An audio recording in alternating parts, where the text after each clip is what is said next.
Hello all, welcome back to our channel Chandana's diary. ఈ రోజు ఒక general topic house wife and working women గురించి మాట్లాడుకుందాం. పొద్దున్న నుంచి రాత్రి వరకు ఇంట్లో పనులన్నీ చేసుకుంటూ అందరికి కావాల్సినవన్నీ సమకూర్చుకుంటూ మనకంటూ టైం దొరికేది 2 లేదా 3 గంటలు మాత్రమే.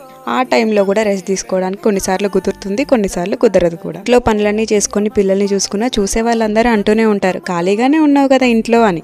అలా అనగానే మనకు అనిపిస్తుంది, నేను ఇంత చదువు చదివి ఏం చేయట్లేదు, ఇంట్లో ఖాళీగానే ఉంటున్నాను కదా అని. బయటికి వెళ్ళి చిన్న జాబ్ చేసినా చాలు, అందరూ ఫుల్ రెస్పెక్ట్ ఇస్తారు కదా. పాయింట్ ఏంటంటే వర్కింగ్ ఉమెన్ తక్కువ కాదు, అలాగని హౌస్ వైఫ్ తక్కువ కాదు. వర్కింగ్ ఉమెన్ అయితే ఇంటిని అండ్ అలాగే వర్క్ ని ఈవెన్ గా బ్యాలెన్స్ చేసుకుంటూ తన పని తను చేసుకుంటూ ఉంటుంది. అదే హౌస్ వైఫ్ విషయానికి వచ్చేస్తే ఇంటిని తను బ్యాలెన్స్ చేస్తూ హస్బెండ్ ని తన జాబ్ పీస్ఫుల్ గా చేసుకొనిస్తుంది.